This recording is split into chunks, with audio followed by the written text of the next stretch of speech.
Уважаеми дами и господа, в днешния епизод ще ви разкажа и ще ви направя едно туториал как можем да станем инфлуенсър.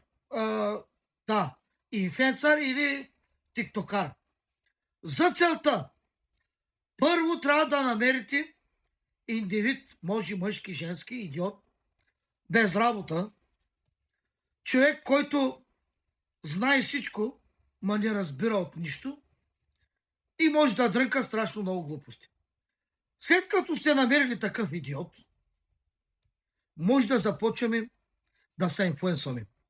Един момент сега ще ви покажа за целта аз и баткомите му какво сме ви подготвили. Нещото, което с първо него трябва да стартирате. Ето. Тос маймуна върти телефона навсякъде. Гледай сега. На вашето внимание представям ви новия ми хеликоптер. Къде е? Така прави, като натисна. Така прави. Отур, микрофон. Към него имаме микрофон. Салепва се с магнит.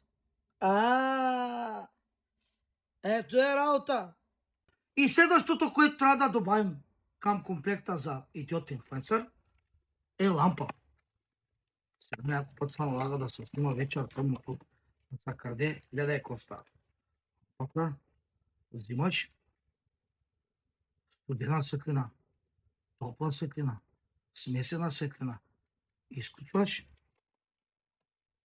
имаш си стойка, слагаша и да си светиш на сурата. И третото нещо, което съм получил от баткомите му, според мен също е малко инфлуенсърско, защото примерно виждам много инфлуенсъри, тиктокари, дето изплискват легена, прегряват им платките. Гледай сега. То се мини плазмокачка, духачка и стрепачка.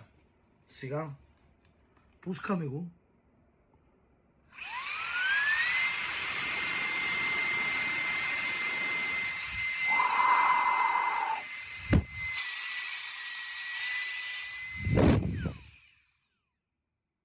Ще ми изтиска акнето, бе. Гледай какво става. Да си изчистиш компютъра. Да си изчистиш ушната кал. Той измата друго да си смучи. Абе, демек и той става много хубаво.